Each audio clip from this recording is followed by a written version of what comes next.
বানাবো। এই যে মাখানা নিয়ে নিয়েছি, এখানে আছে পেঁয়াজ কুচি কুচি করে কেটে নিয়েছি, শসা কেটে নিয়েছি, টমেটো কেটে নিয়েছি, ধনিয়া পাতাও নিয়েছি কেটে, এখানে আছে যে লঙ্কা কুচি কুচি করে কেটে নিয়েছি, এখানে আছে যে চানা আর মটর ভিজিয়ে রেখে আমি সিদ্ধ করে নিয়েছি, এখানে আছে বিট লবণ, আর এখানে আছে জিরার গুঁড়া, ধইনার গুঁড়া, লঙ্কার গুঁড়া, আর এখানে আছে চাট মশলা।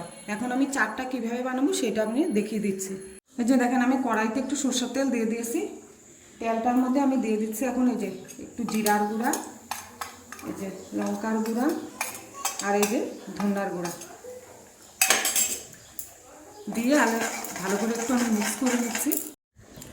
এই যে দেখেন কি সুন্দর লাল হয়েছে। এটার মধ্যে আমি এই যে দিয়ে দিচ্ছি মাখানাটা, দিয়ে হালকা করে আমি ভেজে নিব মাখানাটাকে। মাখানাটা কিন্তু কাঁচা ছিল। যে দেখেন মাখানাগুলো ভাজা হয়ে গেছে, আমি এখন নামিয়ে দেব। যে দেখেন মাখানাটা আমি নামিয়ে নিয়েছি, এটার মধ্যে দিয়ে দিচ্ছি এই যে ছোলা আর মটরটা, দিয়ে দিচ্ছি এই যে টমেটো, দিয়ে দিচ্ছি ধনিয়া পাতা, আর দিয়ে দিচ্ছি এই যে শসাটাও,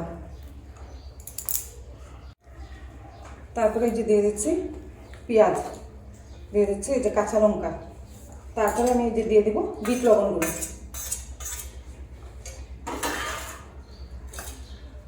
দিয়ে দিব এই যে চাট মশলাটা, দিয়ে আমি ভালো করে এখন মিশিয়ে নিব।